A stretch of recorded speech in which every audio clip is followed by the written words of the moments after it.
ప్రేమలో దాగిన రహస్యం, వరుణ్ నక్షత్ర బ్యూటిఫుల్ రొమాంటిక్ లవ్ స్టోరీ. అసలు మీరు ఏం చేస్తున్నారో అర్థమవుతుందా అని నక్షత్ర కోపంగా అరుస్తుంటే వరుణ్ చూసిన లుక్కి నక్షత్ర మౌనంగా ఉండిపోతుంది. వరుణ్ ఒకసారి నక్షత్ర చేతివైపు చూసి అక్కడి నుండి స్పీడ్గా కారుని డ్రైవ్ చేస్తాడు.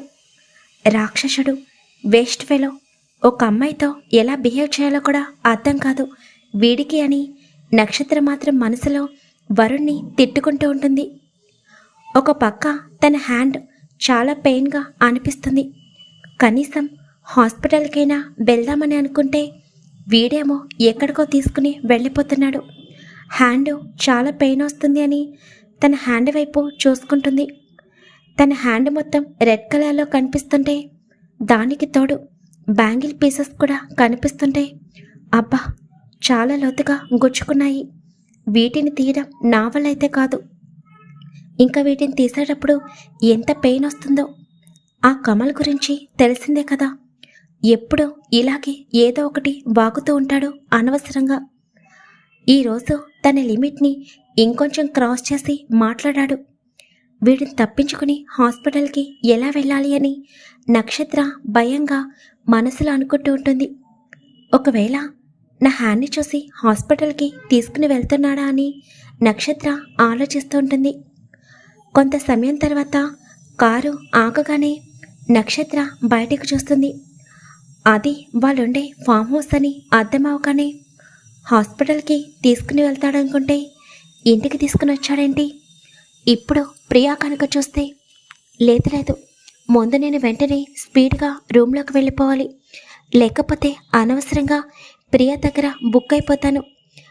కనీసం నా హ్యాండ్ చూశాడు కదా, అయినా కూడా అమ్మాయి అన్న జాలి కూడా లేదు అని నక్షత్ర వెంటనే కంగారుగా తన సీటు బెల్ట్ తీసుకుని అక్కడి నుండి కార్ డోర్ ఓపెన్ చేయనగానే ఎదురుగా ఉన్న వరుణ్ణి చూసి ఒక క్షణం షాక్ అవుతుంది.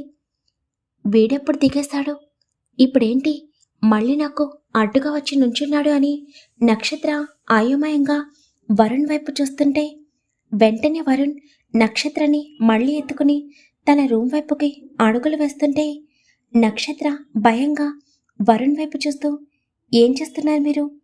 పిచ్చి పట్టిందా నీకు? నీ రూమ్ వైపుకి తీసుకుని వెళ్తున్నారేంటి?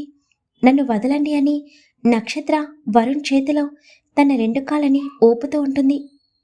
వరుణ్ నక్షత్రని తన రూమ్లోకి తీసుకుని వెళ్ళి సోఫాలో కూర్చోబెట్టి, కదలావంటే కాళ్ళు విరక్కొడతాను, నేను ఏం చేస్తున్నా నోరు మూసుకుని ఉండు అని వరుణ్ అక్కడి నుండి కబోర్డ్ దగ్గరికి వెళ్ళగానే వాడేం చేసినా నేను నోరు మూసుకుని ఉండాలా? నేను అనుకుంటూనే ఉన్నాను వీడి క్యారెక్టర్ చాలా తేడాగా ఉంది అని. ఇప్పుడు వీడు అని అంటుండగా వరుణ్ణి చూడగానే తన మాట గొంతులోనే ఆగిపోతుంది. వరుణ్ ఫస్ట్ ఎయిడ్ కిట్ తీసుకుని వచ్చి నక్షత్రకి ఎదురుగా మోకాళ్ళపై కూర్చోగానే నక్షత్ర అలాగే వరుణ్ వైపు షాక్గా చూస్తూ ఉండిపోతుంది.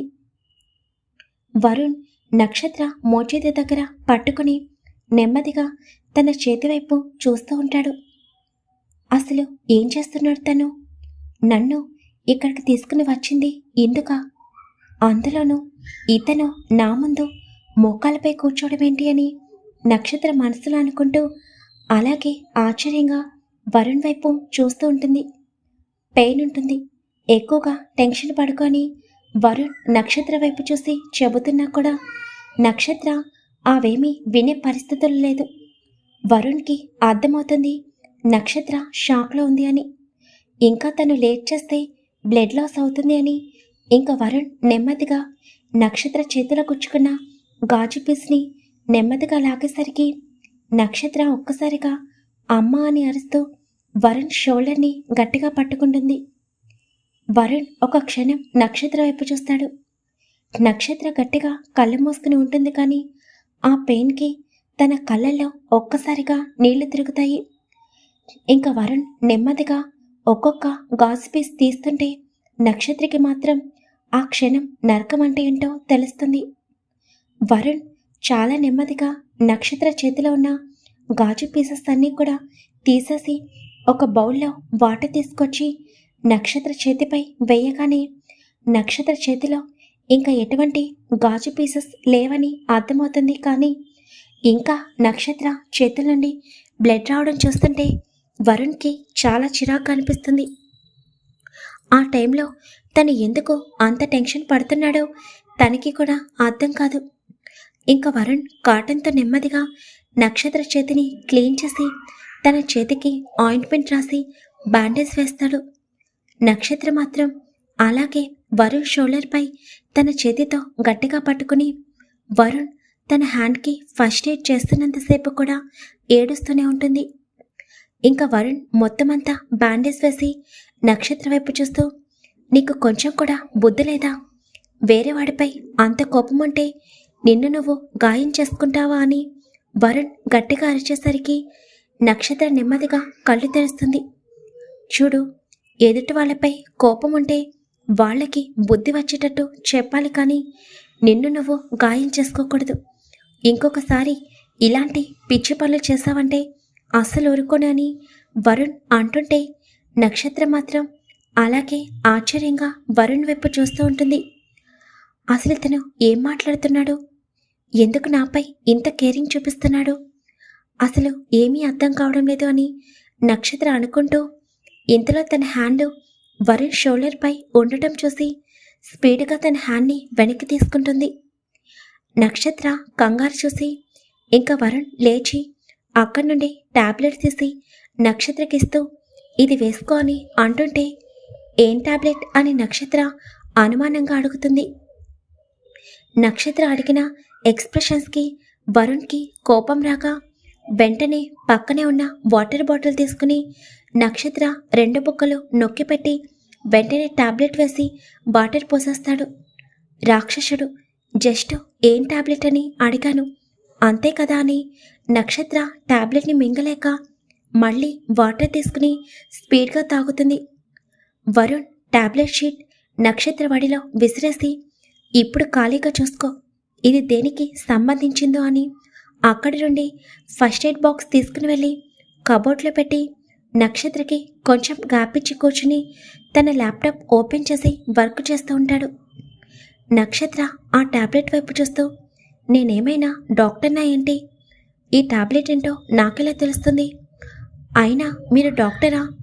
నేను ఇంకా మీరు నన్ను హాస్పిటల్కి తీసుకుని వెళ్తున్నారేమో అనుకున్నాను, కానీ మీరు నా హ్యాండ్ని అని నక్షత్ర అర్థం కాక అడిగేసరికి కీబోర్డ్పై మూవ్ అవుతున్న వరుణ్ చేతివేళ్ళు అలాగే ఆగిపోతాయి. అవును కదా, ఈ అమ్మాయిని హాస్పిటల్కి తీసుకుని వెళ్తే సరిపోతుంది కదా, నేనెందుకు అంత కంగారు పడ్డాను? నేనెందుకు ఈ అమ్మాయి చేతికి ఫస్ట్ ఎయిడ్ చేశాను? ఇప్పటి వరకు నేను ఎవరి విషయంలోనూ ఇలా ఆలోచించలేదు కదా, మరి ఎందుకో ఆ టైంలో అంత కంగారు పడ్డాను అని వరుణ్ ఆలోచనలో పడిపోతాడు. ఇతనేంటి అడిగిన దానికి సమాధానం చెప్పకుండా ఆలోచిస్తున్నాడు? ఏమీ అర్థం కావడం లేదు అని నక్షత్ర మనసులో అయోమయంగా అనుకుంటూ ఉంటుంది. ప్రియా కారు అనేది ఇంటి ముందు ఆగుతుంది. ప్రియా కారు దిగి చూడగానే వరుణ్ కారు ఉండటం చూసి, అదేంటి, వరుణ్ రావడానికి ఆఫ్టర్నూన్ అవుతుంది అని చెప్పాడు, అప్పుడే వర్క్ కంప్లీట్ చేసి వచ్చేస్తాడా అని ప్రియా చాలా సంతోషంగా లోపలికి వచ్చి చూసేసరికి వరుణ్ రూమ్ డోర్ ఓపెన్లోనే ఉంటుంది. నక్షత్ర కూడా ఇంట్లో లేదు. ఒకసారి వరుణ్తో మాట్లాడాలి, ఏదో ఒకలాగా తనకి సారీ చెప్పి ఈ రోజు నుండి నాతో నార్మల్గా ఉండేటట్టు చేసుకోవాలి అని ప్రియా మనసులో హ్యాపీగా అనుకుంటూ వరుణ్ రూమ్ వైపుకి అడుగులు వేస్తుంది. వరుణ్ వర్క్ చేస్తున్నాడు, కానీ తన మనసంతా కూడా నక్షత్ర అడిగిన ప్రశ్నల గురించి ఆలోచిస్తూ ఉంటుంది.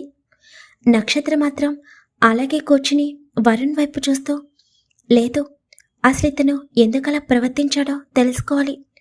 అసలు నన్ను ఎత్తుకోవడం, అంత స్పీడ్గా ఇంటికి తీసుకుని రావడం, హాస్పిటల్కి కూడా తీసుకుని వెళ్లకుండా ఇతనే చాలా నెమ్మదిగా నా చేతిని క్లీన్ చేయడం, అసలు ఆ టైంలో అతను ఎందుకు అక్కడికి వచ్చినట్టు నన్ను ఫాలో చేశాడా? కానీ నాకన్నా ముందే కదా తనకి వర్క్ ఉందని చెప్పి ఆఫ్టర్నూన్ అవుతుంది అని ప్రియాతో చెప్పాడు. అసలు ఏం జరుగుతుంది అని నక్షత్ర మాత్రం వరుణ్ వైపు అలాగే చూస్తూ మనసులో ఆలోచిస్తూ ఉంటుంది. వీళ్ళిద్దరూ ఇలా ఆలోచనలో ఉండగా అప్పుడే ప్రియ రూమ్లోకి అడుగు పెట్టేదల్లా తన అడుగు అక్కడే ఆగిపోతుంది. వరుణ్ రూమ్లో నక్షత్రాన్ని చూసి ప్రియ వరుణ్ వైపు చూస్తుంటే తను చాలా సీరియస్గా వర్క్ చేస్తున్నట్టు కనిపిస్తుంది. కానీ నక్షత్ర మాత్రం వరుణ్ వైపు రెప్ప వేయకుండా అలాగే చూస్తూ ఉండటం చూసి ప్రియ ఒక క్షణం అర్థం కాక నక్షత్రని చూస్తుంది. ఇదేంటి, నక్షత్ర ఎవరినో కలవడానికి వెళ్తానని చెప్పింది, అప్పుడే వచ్చేసిందా? వస్తే వచ్చింది, కానీ వరుణ్ రూమ్లో ఏంటి? అది కూడా వరుణ్ పక్కన కూర్చుని వరుణ్ వైపు చూడటం అని అనుకోగానే ఎందుకు ఆ క్షణం ప్రియకి చాలా చిరాకుగా అనిపిస్తుంది. నక్షత్ర ఇంకా వరుణ్ వైపు చూస్తూ ఉండటం చూసి ప్రియాకి చాలా కోపం వస్తుంది. కానీ నక్షత్ర మాత్రం అసలు వరుణ్ ఎందుకు అలా చేశాడు అన్న ఆలోచనలో వరుణ్ వైపు చూస్తూ ఉంటుంది. నక్షత్ర ఇంకా అలాగే వరుణ్ని చూస్తూ ఉండటం చూడగానే ప్రియా కోపం అనేది తారాస్థాయికి చేరుకుంటుంది. ఆ టైంలో తను ఏం ఆలోచిస్తుందో కూడా ఒక క్షణం కూడా ఆలోచన లేకుండా స్పీడ్గా లోపలికి వెళ్తుంది. వరుణ్ కూడా ప్రియా రావడం గమనించుకోడు, ఎందుకంటే తను కూడా నక్షత్ర ఆలోచనలో ఉన్నాడు కాబట్టి. నువ్వేంటిక్కడ అని ప్రియా కొంచెం సీరియస్గా అనేసరికి వరుణ్ ఒక క్షణం తలపైకెత్తి ఎదురుగా చూడగానే అక్కడ ప్రియా కనిపిస్తుంది. కానీ ప్రియా ఫేస్లో ఎప్పుడు చూడని కోపం కనిపిస్తుంటే వరుణ్ కనుబొమ్మలు ముడుచుకుంటాయి. ప్రియ తనని పిలిచినా కూడా నక్షత్ర ఇంకా ఆ ఆలోచనలో ఉండటం వల్ల ప్రియా పిలుపు తన చెవిన చేయదు. తను పిలుస్తున్నా కూడా ఇంకా నక్షత్ర వరుణ్ వైపు చూస్తూ ఉండటం చూసి ప్రియా కోపంగా మాట్లాడుతుంటే అర్థం కావడం లేదా, నువ్వేంటి ఇక్కడ అన్న నక్షత్ర అని గట్టిగా ఒక్కసారిగా అరిచేసరికి నక్షత్ర ఒక్కసారిగా ఉలిక్కిపడి పైకి చూడగానే అక్కడ ప్రియ తన వైపు కోపంగా చూస్తూ ఉంటుంది. ఇదేంటి, ప్రియ ఎప్పుడొచ్చింది? నేను అస్సలు గమనించుకోలేదు. అయినా ప్రియ ఎందుకు నా వైపు అంత సీరియస్గా చూస్తుంది అని నక్షత్రకి ఏమీ అర్థం కాక నెమ్మదిగా లేచి నుంచుని ప్రియా టెంపుల్ నుండి వచ్చేస్తావా అని అడుగుతుంటే ప్రియా చిరాకుగా తన ఫేస్ని పక్కకు తిప్పుకొని వచ్చాను కాబట్టి కొన్ని తెలుస్తున్నాయని ప్రియా అనగానే నక్షత్రకి ప్రియా ఏం మాట్లాడుతుందో అర్థం కాలేదు. కానీ వరుణ్ మాత్రం ప్రియా వైపు అనుమానంగా చూస్తూ ఉంటాడు. ప్రియా ఏమైంది, ఎందుకు అంత కోపంగా ఉన్నావని నక్షత్ర మళ్ళీ అడుగుతుంటే అసలు నువ్వేంటి వరుణ్ రూమ్లో ఉన్నావో, అది కూడా తన పక్కన, ఏంటి సంగతి అని ప్రియా కోపంలో అనేసరికి నక్షత్రకి అప్పుడు గుర్తుకొస్తుంది అది వరుణ్ రూమ్ అని. అవును కదా, ఇదేంటి, నేను ఇతని రూమ్లో ఇలాగే ఉండిపోయాను. అసలు ఈ మనిషి ఎందుకు అలా ప్రవర్తించాడో తెలుసుకోవాలని అనుకుని ఇక్కడ నుండి నా రూమ్లోకి వెళ్ళకుండా కూడా మర్చిపోయాను అని నక్షత్ర మనసులో ఆనుకుంటూ ఉండగా ఏంటి, నోట్ల నుండి ఒక్క మాట కూడా రావడం లేదు. సడన్గా నేను వస్తాను అని అనుకోలేదా అని ప్రియా కోపంగా మాట్లాడుతుంటే ప్రియా ఎందుకలా కోపంగా ఉన్నావు, అసలు ఏం జరిగిందంటే అని నక్షత్ర నార్మల్గా మాట్లాడుతుంటే షటప్ నక్షత్ర, ఎందుకు అబద్ధం చెప్తున్నావు అని ప్రియా కోపంగా అనగానే నక్షత్ర షాక్గా అలాగే ఉండిపోతుంది. ప్రియా మాటలకి వరుణ్కి కోపం వస్తుంటే ప్రియా అసలు ఏం జరిగిందో తెలుసుకోకుండా ఏం మాట్లాడుతున్నావు నువ్వు అని వరుణ్ కొంచెం కోపంగా అడుగుతుంటే వరుణ్ నీ గురించి మాట్లాడడం లేదు కదా, కొంచెం సేపు నువ్వు సైలెంట్గా ఉండు, నేను నా ఫ్రెండ్తో మాట్లాడుతున్నాను అని ప్రియా వరుణ్ వైపు చూసి చెప్తుంటే తను నా రూమ్లో ఉండటానికి కారణం తన హ్యాండ్ బాగోలేదు అని చెప్పగానే ప్రియా ఒకసారి నక్షత్ర హ్యాండ్ వైపు చూస్తుంది. నక్షత్ర అరచేతికి బ్యాండేజ్ వేసి ఉండటం చూసినా కూడా ప్రియాకి ఆ కోపంలో తను ఎలా రియాక్ట్ అవుతుందో కూడా ఆలోచించుకోదు.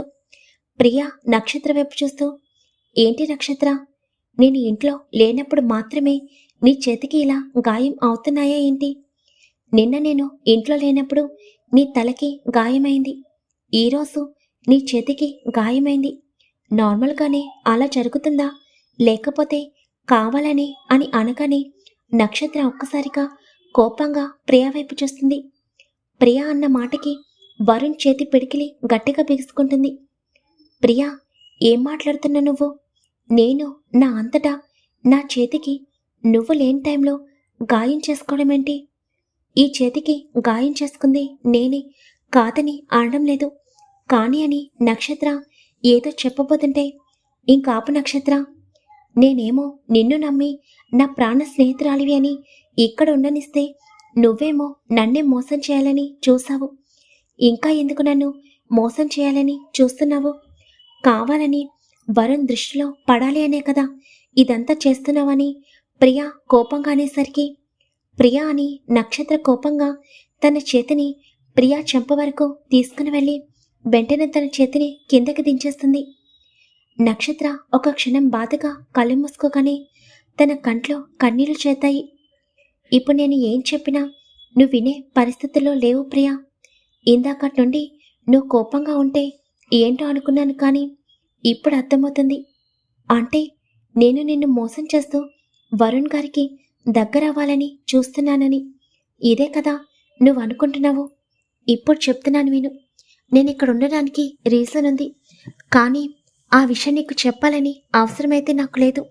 ఎందుకంటే పడాల్సిన నింద ఆల్రెడీ పడిపోయింది కాబట్టి. నీ మనసుకి బాధ కలిగించాను కాబట్టి నన్ను క్షమించు. ఈ క్షణమే నేను ఇక్కడి నుండి, అంటే ఇండియా నుండే వెళ్ళిపోతున్నాను అని నక్షత్ర ఒక అడుగు ముందుకు వేసేసరికి, నిజం బయటపడగానే ఎవరైనా ఇలాగే తప్పించుకుంటారా అని ప్రియా కోపంగా అనేసరికి నక్షత్ర వెంటనే అంతే కోపంగా ప్రియా వైపు తిరుగుతుంది. అసలు నువ్వు నా ఫ్రెండ్వేనా? చిన్నప్పటి నుండి నన్ను చూస్తున్నావు. నేనంటే ఏంటో నీకు తెలియదా? సరే, నువ్వు అంటున్నావు కాబట్టి ఇప్పుడు చెప్తున్నాను. మా నాన్నంటే నాకు ప్రాణమని నీకు కూడా తెలుసు. మా నాన్నపై ప్రామిస్ చేసి చెప్తున్నాను, నాకు వరుణ్ గారి మీద ఎటువంటి చెడు ఉద్దేశం లేదు. నువ్వు వరుణ్ గారు పెళ్లి చేసుకోవాలని, హ్యాపీగా ఉండాలని నేను మనస్ఫూర్తిగా కోరుకున్నాను. ఇంకా నీకు నమ్మకం లేకపోతే నేను ఏమీ చేయలేను అని నక్షత్ర అక్కడి నుండి బాధగా ముందుకి అడుగులు వేస్తుంటే, గట్టిగా వినిపించిన సౌండ్కి నక్షత్ర వెనక్కి తిరిగి చూడగానే ప్రియా పక్కనే ఉన్న సోఫాలో పడిపోయి ఉంటుంది. అసలు ఏం జరిగిందంటే, నక్షత్ర ప్రియతో తన ఫాదర్పై ప్రామిస్ చేసి తనకి వరుణ్పై ఎటువంటి ఫీలింగ్స్ లేవని చెప్పి వెళ్ళిపోతుంటే ప్రియా షాక్గా నక్షత్ర వైపు చూస్తూ ఉండిపోతుంది. ఇంతలో వరుణ్ కొట్టిన దెబ్బకి ప్రియా వెళ్ళి పక్కనే ఉన్న సోఫాలో పడిపోతుంది. వరుణ్ మళ్ళీ కోపంగా ప్రియా చేతిని పట్టుకుని పైకి లాగి ఇంకొక చెంపపై గట్టిగా కొట్టేసరికి ప్రియా కన్నీళ్లతో బాధగా వరుణ్ వైపు చూస్తుంది. నక్షత్ర మాత్రం ఆశ్చర్యంగా వరుణ్ వైపు చూస్తూ ఉండిపోతుంది. ఇందాకటి నుండి చూస్తున్నాను, వచ్చిన దగ్గర నుండి పిచ్చి పిచ్చి మాటలు మాట్లాడుతున్నావు. నీ ఇష్టం వచ్చినట్టు ప్రవర్తిస్తున్నావు. అసలు నువ్వు నిజంగా ప్రియావియేనా, లేకపోతే నేనే నిన్ను రాంగ్గా అర్థం చేసుకున్నానా? ఇది నీ ఒరిజినల్ బిహేవియరా అని వరుణ్ చాలా కోపంగా మాట్లాడుతుంటే వరుణ్ అని ప్రియా బాధగా ఏడుస్తూ ఉంటుంది. స్టాప్ ఇట్ ప్రియా, చిన్నప్పటి ఫ్రెండ్ని నమ్మడం లేదు. తను అసలు ఏ పరిస్థితుల్లో ఇక్కడ ఉందో చెప్తున్నా కూడా తనకి ఒక్క ఛాన్స్ కూడా ఇవ్వకుండా, పైగా నీ ఇష్టం వచ్చినట్టు తన క్యారెక్టర్పై నింద వేశావు. నిన్ను చూస్తుంటే అసహ్యం వేస్తుంది. నీ గురించా నేను అంత దూరం నుండి ఇక్కడికొచ్చింది అని అనిపిస్తుంది. అసలు నిన్ను అని మరొకసారి తన చేతిని ప్రియా చెంప దగ్గరికి తీసుకుని వెళ్తుండగా నక్షత్ర అప్పటికే ప్రియా దగ్గరికి రావడంతో వెంటనే వరుణ్ చేతిని గట్టిగా పట్టుకుంటుంది. ప్లీజ్ వరుణ్ గారు, ప్రియాని కొట్టకండి. ఇప్పటికి తను మీ విషయంలో చాలా బాధపడుతుంది. ఇంకొకసారి మళ్ళీ మీ మాటలతో తనని బాధ పెట్టకండి అని నక్షత్ర బాధగా అంటుండే, ఇప్పటికైనా అర్థమైంది కదా నీ ఫ్రెండ్ ఏంటో.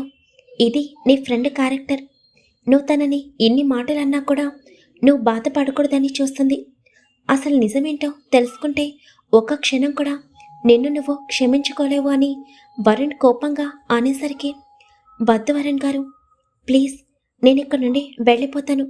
నా వల్ల మీరిద్దరూ ప్రాబ్లమ్స్ ఫేస్ చేయడం నాకు ఇష్టం లేదు. ప్రియాని ఏమీ అనకండి అని నక్షత్ర అక్కడి నుండి వెళ్ళిపోతుంటే వరుణ్ వెంటనే వెళ్తున్న నక్షత్ర చేతిని గట్టిగా పట్టుకుంటాడు. ఎక్కడికి వెళ్ళేది, నోరు మూసుకుని కూర్చో అని నక్షత్రని తన పక్కనే ఉన్న సోఫాలో కూర్చోబెట్టి నువ్వు కూడా కూర్చో అని వరుణ్ గట్టిగా అరవగానే ప్రియా బాధగా సోఫాలో కూర్చుంటుంది. వరుణ్ నక్షత్రకి కొంచెం గ్యాప్ ఇచ్చి కూర్చుని అసలు నక్షత్ర విషయంలో ఏం జరిగిందో తెలుసుకుంటేనే కానీ నీకు జరిగిందేంటో తెలియదు. తెలుసుకున్న తర్వాత నువ్వు బాధపడి నక్షత్రని క్షమించమని అడిగినా తను నేను క్షమిస్తుంది. కానీ నువ్వు అన్న మాటలు నేను మాత్రం మర్చిపోలేను అని వరుణ్ కోపంగా మాట్లాడుతుంటే నక్షత్రకి మాత్రం ఏమీ అర్థం కాదు. అసలు ప్రియాతో ఇతనేం చెప్పాలని అనుకుంటున్నాడు, నాకేమీ అర్థం కావడం లేదు అని నక్షత్ర తన తలని పట్టుకుంటుంది. ఇంకా వరుణ్ చెప్పడం స్టార్ట్ చేస్తాడు. రేపటి ఎపిసోడ్లో చూద్దాం. నిజం తెలుసుకున్న తర్వాత ప్రియా ఫీలింగ్స్ కూడా చూద్దాం. ప్రియా బాధలో ఏం మాట్లాడుతుందో తెలియక అలా మాట్లాడింది, కానీ ప్రియా కూడా ఒక మంచి అమ్మాయి. ప్రియా గురించి ముందు ముందు తెలుస్తుంది. మరి వరుణ్ నక్షత్ర వెళ్లకుండా ఆపగలుగుతాడా లేదా కూడా నెక్స్ట్ పార్ట్లో చూద్దాం. వరుణ్కి కూడా నెక్స్ట్ పార్ట్లో నక్షత్ర క్యారెక్టర్ గురించి పూర్తిగా అర్థమవుతుంది. ఎవరు మిస్ అవ్వకండి. మరి వరుణ్ ప్రియాని ఎందుకు కొట్టినట్టు, నక్షత్ర గురించి తప్పుగా మాట్లాడినందుకు కొట్టాడా లేదా నక్షత్ర ఇండియా నుండి వెళ్ళిపోతున్నందుకు కొట్టాడా, అది కూడా ముందు ముందు తెలుస్తుంది.